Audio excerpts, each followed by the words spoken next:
What's up everyone, John Rettinger here, and I want to give you some battery saving tips for the iPhone 3G and the iPhone 3GS. So when I first got my iPhone 3G about a year ago, it was well known that the battery was not fantastic. On the first day I used it, I charged it all the way up, I took it off the charger around 6 a.m., and come noontime, the thing was dead. The next week, with the same amount of usage, now I was getting till 3 o'clock. The next week, even with the same amount of usage, then I was suddenly getting to 4 o'clock, 5 o'clock, and I started to get much longer battery life out of the device. And I kept my usage constant, so I really was monitoring it very closely. So I want to share with you some of the tips that I learned with the 3G that I've carried over to the 3GS that have helped me maximize battery life. The 3GS does claim much better battery life than the 3G, and I'll show you how to maximize that to its fullest potential. So the first thing that I recommend is calibrating the battery. So what calibrating the battery is, you might be familiar with that term from your laptop.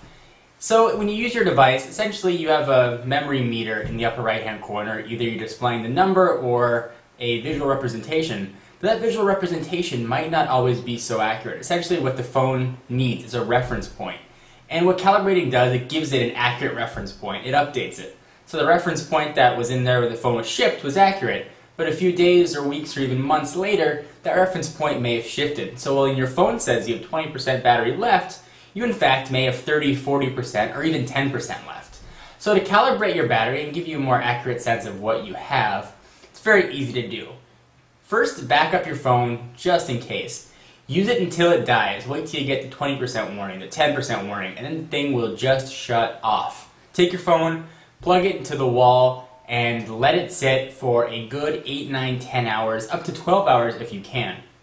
Essentially what this does, it brings the battery down to 0, and from that 0 standpoint, it establishes a new reference point back up to 100%.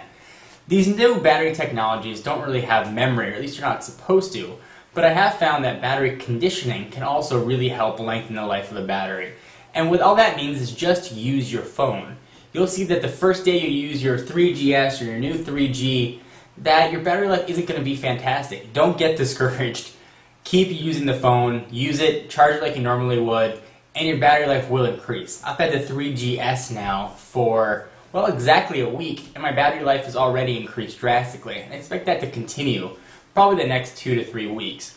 So when I was telling you about my 3G, how it would last me till noon, by the time I finally gave it to my father last week, I can get a good day, day and a half out of the battery life. That was just with conditioning and calibrating the battery probably every 3 or 4 months.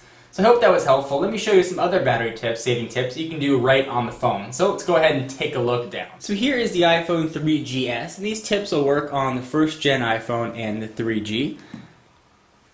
So the first thing I can recommend, and really the thing that you can do to see the biggest increase in your battery life, is to change the brightness. So go to Settings, go to Brightness, and pull it all the way down, or at least to a level where you're comfortable at. I will say though that while I'm saying to do this, I generally keep the brightness up relatively high on my phone. It's turned down right now because the bright doesn't always show up best on the camera. But turning brightness down will definitely help with battery. Also, auto brightness, turn that on. That will automatically adjust the phone's, keep saying brightness a lot, but it'll adjust the brightness level to optimize your battery and for the environment around you. So for those of you using 3GS or any device really with push notifications, if you turn those off, you will also get increased battery life, especially if you're using devices or applications that take advantage of push.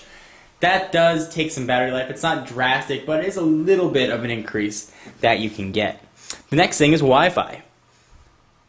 Ask to join network. Turn that off. It doesn't turn off your Wi-Fi. It just turns off the little notification that pops up to let you know there are Wi-Fi hotspots. So most of the time when you're using Wi-Fi, you generally know where those hotspots are. And if you're in a place where you don't, you can always just check like I did right now and go into Wi-Fi and see all the different networks. You can still connect. It just turns off the notifications.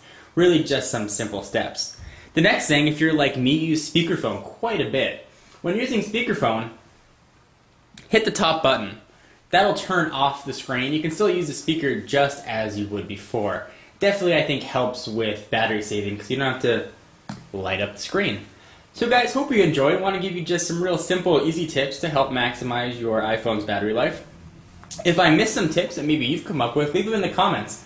You know, I'm sure people would love to find ways to help maximize the battery life on their device. Anyway, hope you enjoyed. For exclusive content, be sure to follow me on Twitter, twitter.com/John4Lakers. Put a link to that in the sidebar. And I will see you in the next video. Bye-bye.